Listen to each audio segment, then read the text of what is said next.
ప్రియ దేవుని బిడ్డ, ఈరోజు వాక్యము ద్వారా దేవుడు నీతోనూ నాతోనూ సర్వ మానవులతోనూ ఆయన సృజించి అరచేతిలో చెక్కుకున్న బిడ్డలందరితో సూటిగా తేటగా మాట్లాడబోతున్నాడు. ఈ మాటలు ఎంతో విలువైనవి, పరిశుద్ధమైనవి. ఈ మాటలు నీ జీవితానికి వెలుగుకరంగా ఉండడానికి దేవుడు నీకు ఇస్తున్న మార్గం. ఈ లోకములో పాపముతో నిండిపోయిన ఈ లోకాన్ని, చీకటితో నిండిపోయిన ఈ లోకంలో వెలుగు కలిగిన ఏవైనా ఉన్నాయంటే అది వాక్యమే, దేవుని మాటే. ఈరోజు నీ మాటలు అనాలోచితన కాక నీ హృదయంలో ఉంచుకొని ఆ మాట ప్రకారం జీవించినప్పుడు నువ్వు వెలుగుకరంగా ఉంటావు, అనేకులు వెలిగించేవాడుగా ఉంటావు. ఈరోజు పరిశుద్ధాత్మ దేవుడు గత కొంతకాలం నుంచి మనతో మాట్లాడుతున్నాడు. యోహాను గారు పద్మాసు దీపములో దేవుని పిల్లలు ఏ విధంగా దేవునికి లోబడితే వారి జీవితం ఎలా ఉంటుంది, అదే దేవుని పిల్లలకు దేవుడి యొక్క మాటలకు వారు లోబడటం వల్ల వాళ్ళు ఎలాంటి శక్తిని పొందుకుంటారు. కానీ దేవుని మాట వినకుండా వాళ్ళ ఇష్టానుసారంగా జీవించే వాళ్ళ పరిస్థితులు ఏంటన్నది దేవుడు గత కొంతకాలం నుంచి మనతో మాట్లాడుతున్నాడు. ఈ భూమి మీద సాతాను ఏం చేస్తున్నాడంటే సమాధానాన్ని తీసివేస్తున్నాడు. ఈ రోజున పరిశుద్ధాత్మ దేవుడు మనతో మాట్లాడి సమాధానాన్ని తీసివేసేది ఎవరైనా ఉన్నారంటే అది సాతానే. దేవుడు ఈ భూమి మీద నిన్ను పంపించింది ప్రేమ కలిగి జీవించాలి. నీకొక భార్య, భర్త, పిల్లలు, కుటుంబాన్ని ఇచ్చింది. మీరందరూ దేవుని సేవలో, దేవుని మందిరములో, దేవుని యందు ఆనందపడాలి. కానీ ఈరోజు అలా ఆనందపడటం వల్ల మీలో ప్రేమ ఐక్యత ఎక్కువ అవుతుంది. కానీ సాతాను ఏం చేస్తున్నాడంటే దేవుని పిల్లలకే టార్గెట్ పెడుతున్నాడు. ఏం పెడుతున్నాడు? వాళ్ళకి ఆశలు చూపిస్తున్నాడు. దేవుని శక్తిని వాళ్ళు పొందుకోనికుండా, దేవుని పిల్లలు దేవుని శక్తిని పొందుకోనికుండా ఆటంకపరిచేది ఎవరైనా ఉన్నారంటే అది సాతాను సమూహము, లేదా సాతాను యొక్క మాటలకు లోబడిన వాళ్ళు.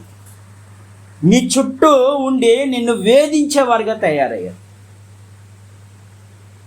యేసు ప్రభు వారు ఆయన ఒక సంకల్పించుకున్నాడు, నేను ఉపవాసం ఉండి నా పిల్లల కొరకు, నా సువార్త కొరకు ఉపవాసం ఉండి సువార్త కొరకు, నా పిల్లల కొరకు నేను ఉపవాసం ఉండాలనుకుంటే సాతాను వచ్చి ఏం చేస్తున్నాడు? ఆ ఉపవాసాన్ని చెడగొడటానికి పన్నాగాలు పన్నుతాడు. ఆ ప్రార్థన చెడగొడటానికి పన్నాగాలు పన్నుతున్నాడు.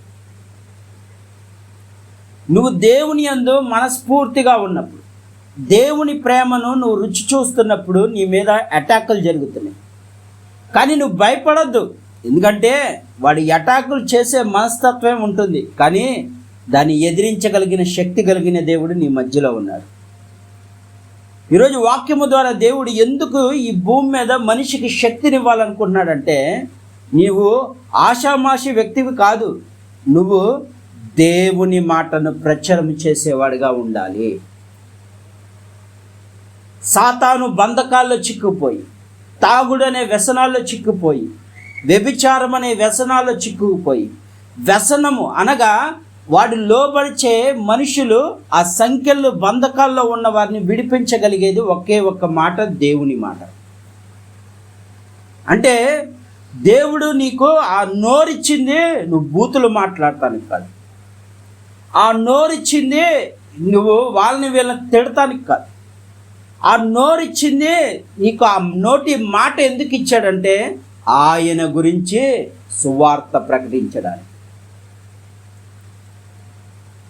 ఈరోజు సాధారణంగా సువార్త చెప్పడానికి ఎక్కడికైనా వెళ్ళినా సువార్త చెప్పలేని పరిస్థితి ఏర్పడుతుంది. మొహం మీద డోర్లు వేసేస్తున్నారు, ఇష్టానుసారంగా మాట్లాడుతున్నారు. యేసయ్య ప్రేమ మాటలు చెప్తా ఉంటే వాళ్ళకి నచ్చక అనేక విధాలుగా మనుషుల మీద అటాకులు చేస్తున్నారు. దేవుని పిల్లల వారి మీద అటాకులు చేస్తున్నారు. కానీ దేవుడు ఏం చేస్తున్నాడు? వాళ్ళు ఎన్ని అటాకులు చేసినా, ఎంత కొట్టినా, రక్తం వచ్చినా, చనిపోయినా సరే సువార్త నానాటికే వర్ధిల్లుతూనే ఉంది. ఈరోజు దేవుని మాటలు ఫోన్ల ద్వారా అనేక విధాలుగా దేవుడు నీకు అవకాశం ఇచ్చాడు. ఈరోజు నీకు ఒక ఫోన్ ఉంది, ఆ ఫోన్ ద్వారా నువ్వు సువార్త ప్రకటించేవాడుగా ఉండాలి. నువ్వు వెళ్ళే సమయం లేకపోవచ్చు, 1 గంటైనా దేవుని కోసం కేటాయించు. ఎందుకంటే దేవుడు ఒక పాస్టర్ గారే చెప్పాలి అని దేవుడు అక్కడ చెప్పలా. ఇక్కడ ఏమంటున్నాడంటే పరిశుద్ధాత్మ దేవుడు ఈ రోజున తన పిల్లలకి ఒక అధికారాన్ని ఇవ్వబోతున్నాడు. అది ఏంటంటే ఈరోజు వాక్యంలో విందాం.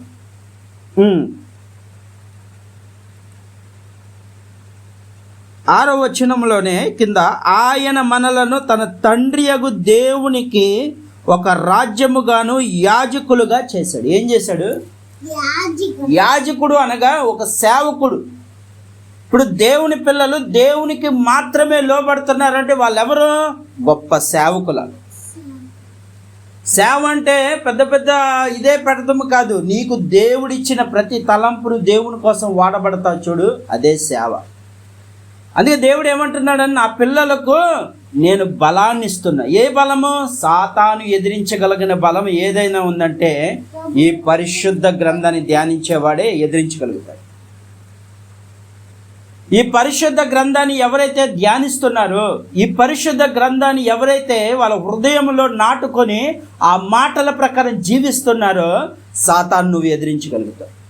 నువ్వు అంటూ ఉంటావు ప్రార్థన, అయ్యా నేను బలహీనుణ్ణి, నాకు శక్తి లేదు, నీ శక్తి నాకు దయచే అంటే ఆయన అంటున్నాడు, నీ నోటి మాటల్లోనే నా శక్తి దాగుంది. ఈరోజు పరిశుద్ధాత్మ దేవుడు, అయ్యా నేను ప్రార్థన చేస్తే దేవుడు వింటలేదే అంటున్నాడు. కానీ యెహోషువ ప్రార్థన చేయగా గిబ్యోనులో సూర్యుడు ఆగిపోయాడు. అంటే నీ నోటిలో అంత శక్తి ఉంది. అందుకే దేవుడు ఈ రోజున మాట గురించి మాట్లాడుతున్నాడు.